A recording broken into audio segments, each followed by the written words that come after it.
watika mete kineno Lakwed TV niano kumbid inini atieki Honorable Anthony Akol ma en tie head of Acholi parliamentary group ma en uberka yele data kaunen television cha wengi news en uberka yele meneno ni lok me yupe enini otime irwam marwate kuno lok melim en uberka lwenyi yema tek total cha mukene microphone da berka ilela mal man eni sample me kori palieje ke kome mawati kere kumala maka ene. Well, Bachel atamane watika mading kama late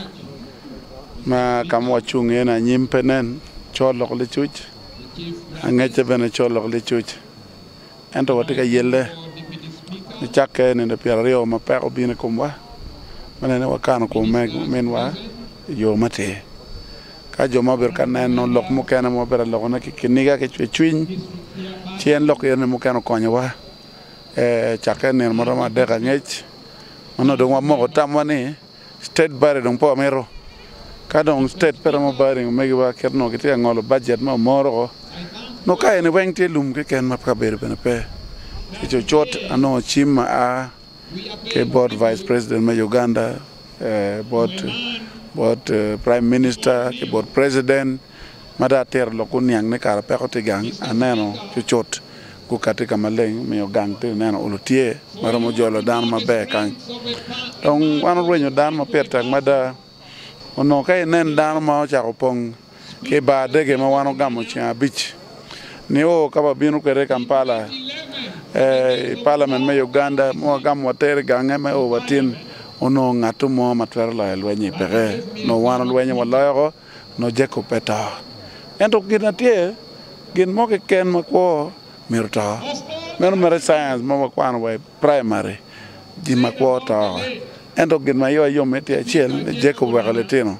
ya Acholi ke nen ngato to mo wegaletino ki wajne poto kwa bien letena ni ene chung meka wa penyo ber mapol eno ni meta ne merge penye chek ma Acholi aloko po president Museveni wajne peki mak ngato mo pe ko to ya Acholi kadano to kalok ma da ichek ma Acholi ichek paluo dan peto ka to mirgin yang tien lok nya nga ma onego bernia nga pe ngom ne ba pe we ngom ne nga ma onego ngade ene mi ki charo wa ne manyo da ne ba goda mono geno mi ne moni goda ke ne ba moni ene dano tika chat ki pen ma pol pe ko to man let ya Acholi ka ko to tie pe ke temo ke mo maraje ko ngat matika ko en to ki winyo ko en ko mo pa pat ker dano ber ka ko ni ene yo mi yo ngene na dek yo ngene na dek ka nen la cho yo to ki ber pen ka nen da ka yo to yo ngene na ngwan ki ber pen men neno iko ko ma pa pat ma ber ka bino amera lega Acholi ka e kwaro religious leaders bod wa kan ka nen wa yo Jacob ni na dek angech mer ki ber pen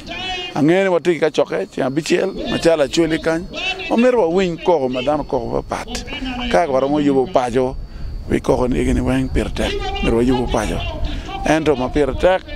ana tamno merwa dok poj bola chwech memine wa jeko bolanya dan makwiri mauri ma piera bichiel ke kanu ta to gina pertek lo bukan perini tien jo mo kanu ri ma kamia chiel ki wie ento pe ngene bene ento enri ma piera bichiel ke ken ngene wi lobo kolo ngene Uganda dan ma politika ko ne manyere ngar chiel pon matin mine botwa in ke nyualiti lobo kan wa bingi pingo ana mar kwan matak mada tie buk mo ma ngato choe lo Robin Chama buk cha wajane kaneno mage nyuali dano no tika nyeri in no tika ko kadong ini o lobo kan mirtim jim mabeje wa neno ma in to dano no ber ka ko in no tia nyerwa angene joti ko mabe petigina par maraj lo pena gina be lo to maraj to me accident to ma ini tuo beri oriat no yobo chunye ko ageno mo me balo tie nyim la chwe no kwa keja no to madongo ba no time keja mane gin ma ta ne amera leg down mo me ko mar me Uganda ni ki ripe man mo ber kar man leg down me Uganda kar me ripe man mir mede Neo katong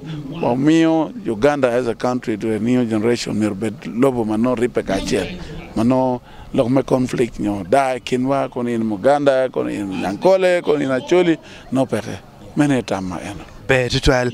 man be don wera penyi pian ni ngor berka winya ni chene me ko yupo me konyu yupo ko yupa ka enini uno ki government don yongela chen ki dwan ma wono chwalo uno don ki releasing chende ero ngor bene tieni wa kakany bot committee bene chene foot pia o eno ni ladit ini wacho ani ngoye well gin mauti me budget no ki kwanyo ko dwako parliament ma approving budget billion achel tona boro Minister of Finance coming tona billion achel tona rio ento maraj lo ni budget ma morgi ngolo weng budget me council meeting mo tie kanyo ngolo budget maneno ki me yobo gang kena ke yobo ni weng me mo e kwanyo ko budget mo kena me go welo na wano mi pe mose million per beach no ke kwanyo kar me line ma mi rete ma kanyo kwanyo weng chi pressure ma wano ker matek ke do ko chene ni weng ma ke chwara ching district local government ma moro lok mo katima chwechwin ene lok ma media ko yo ene Acholi parliamentary group million mia de ka power yo tona bongwen ober man let ma do chwer chunya